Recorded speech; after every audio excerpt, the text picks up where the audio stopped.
Post-concussion syndrome is heard of very often. When people do suffer concussion, they tend not to get better.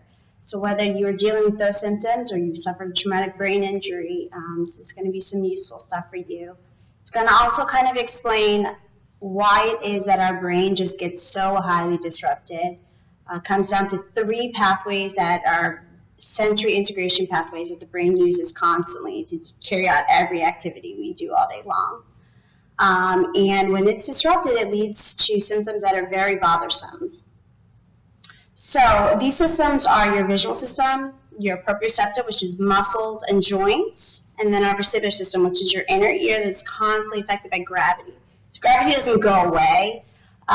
It's one of those constant stimuluses that keep us alive, because at the end of the day, the one stimulus that doesn't go away is gravity, and we have to have some sort of activation that creates a default network so that we always have activation going to our neurons, and that system is gravity. So these 3 systems feed into the brain, and the brain takes in all this information, and it interprets where we are in space and what's going on in our environment, and it prevents falls. It's what fires reflexively to catch us so that we step out if we're about to fall. So the main thing in concussion that really becomes an issue, it also is a severe thing when we're talking about just athletes in general getting injuries because of poor muscle tone, poor muscle synergy, or just a person that's not even active and they have repetitive injury, whether it's a hamstring muscle or it's a low back joint. So our visual system takes in information of our world, and then we have the semicircular canals, which are in our inner ear. We have horizontal ones, we have anterior ones, we have posterior ones, so that when I rotate my head or I go forward or I go backwards, that I'm able to detect changes in gravity in my inner ear, in the liquid that's in there. It's going to move in that canal and say, hey, you're falling backwards and to the left. And instantly I'm firing muscle groups to pull me back forward so that I don't end up falling in that direction. But what happens if you have a tonic imbalance in the system, whether it's a head tilt, a body posturing, and you're getting overactivation of one canal versus the other, because they're always paired, okay? You end up getting aberrant signals and you have no idea where you are in space. You also end up having spastic muscles and then inhibited weak muscles, so that injuries are very prevalent. For an example, in a textbook, we're told that all horizontal canals sit at 90 degrees. Well, it doesn't. There's constant anatomical variation. So whether somebody has a right horizontal canal or a posterior canal that's at 95 degrees and the other one's at 87 degrees, there's tons of variations. What that means is as soon as we're born out of the womb, we have to now compensate for our anatomical variation. Because if I'm sitting here and I have one canal that's like less than 90 and one that's over 90, I'm going to take my head into a positioning that's going to equal out those 2 canal systems to tell me, because that's really going to be saying, okay, you're head center, but it's not because it's this way. So now automatically, because another system that's connected to this 3 sensory system is our muscles and joints. It's called a proprioceptive system. So that system is now going to say, hey, we're like rotating to this direction. We're not center. But my canal system, vestibular, is telling me I'm center. And then vision's going to come in and say, hey, no, we're not center. So this is constantly happening, and this is also another thing. We're kind of guaranteed to have joint fixation, muscle spasm, and these systems are constantly being activated, and the brain is controlling and doing this mathematical calculation, saying, okay, all these systems are telling me one signal is going on, that I'm upright, and the other one's telling me I'm falling. So I'm going to cancel out the one that tells me I'm falling because that's the one that's the odd man out. So it's highly, highly complex. Let's think about in a concussion. You hit your head. Not only from a peripheral level are your inner ears messed up, but centrally those pathways are constantly being activated by gravity. So that means those pathways are huge. They fire all throughout the brain. Same with vision. We have already talked about in the first video how our visual system takes the whole entire brain. It's one of those systems that is like a magical gem to us because it does fire into all areas of the brain, where other systems, they don't. They might just fire into 20 areas. Okay, so now this system is another one that's really, really essential for autonomic control. Autonomic control means automatic. We don't have to think about it. It's your rest and digest system. It's what allows us to sleep and wake up. It's what controls our heart rate. It controls our blood, like how often we constrict our blood vessels, how often we dilate our arterioles to deliver fuel.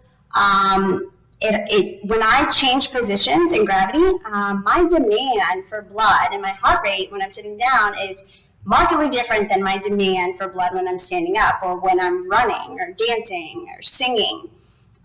So my position of my body is coming from the inner ear. Gravity is going to change it. As soon as I stand up, my inner ear sends gravity. I fire centrally. I fire all these networks up to the autonomic nervous system, say, hey, we got to shun blood upwards. We got to increase our heart rate so that we don't steal blood from the brain as she stands up in gravity, because gravity is going to pull it down to my feet.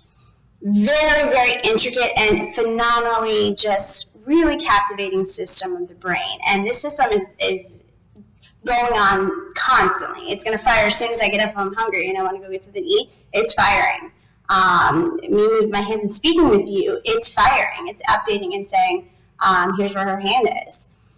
So in order for us to walk, in order for us to just do anything, just live our life, these systems are very, very important. They're also very powerful because we can make massive changes through neuroplasticity, through activation, and we can recalibrate somebody's brain. After post-concussion, you're guaranteed to have the system just feeling terrible, which is why you get fogginess, you get major headaches, people get sexual dysfunction, erectile dysfunction, people, appetite changes, their mood changes. It's all highly affected by these systems. The next thing I kind of want to talk about, so somebody who maybe has never suffered a concussion, or at least something that they could remember that they hit their head or anything like that. Because we have this natural default that our semicircular canals are just going to be off a little bit, we're getting mixed signals. So if my semicircular canals are off and I compensate, right, my brain's not adapting to say, hey, this really isn't center because all the other systems are telling me it's not center. So if I'm maintaining this posture throughout the day, when I'm walking, I have this natural head perturbation. Like my head is going to bob up and down with every heel strike that I take when I walk. So this is why people that don't have a good reflexive eye movement, good vertical VOR, they can't walk because their head is bobbing and it demands them to have this little oscillation of their eyes that is opposite and equal of head motion. So let's say I have this head rotation and I'm walking or I'm falling, okay? I'm now, instead of having an equal activation of my canal system, I'm now biasing like this. So when I'm firing and I fall forward, I'm now falling forward a ton more in this plane that's going to activate and cause spastic posterior muscles of my left quad. Okay, so my left quad, or my left hamstring is going to be spastic. It's going to be very, very tight because I'm getting an overactivation being in this plane every time I go forward. So if I'm falling forward in this plane, I'm going to fire my left posterior muscles to pull me back. Okay? So that's also going to lead to any antagonist muscle of the posterior left quad to be weak, which would be my psoas, and that's going to be a weak psoas. So you're guaranteed, whether you go to lift weights or you go to pick up your leg and step up the stairs, to have an injury. People do this all the time, like, I don't know how to throw my back. I don't know how I got this injury. I wasn't doing much. So now if you want to take it to a level, if you're a professional athlete, if you want to play sports, if you want to be active, if you want to have a healthy, strong body, your brain has to be good. Your brain has to be sending equal, symmetrical signals constantly in order for us to fire synergistic motor patterns and prevent injury. It's huge. People don't connect the dots. We want to do massage and break up muscle spasm. Why is it that a massage, you get a muscle spasm back constantly? It's never fixing the issue. You have to go essentially to the brain and fix those three systems and recalibrate it and get everything working well and get the brain updated so that its number one job to tell us where our body is in space and to map out the world around us is constantly being carried out accurately.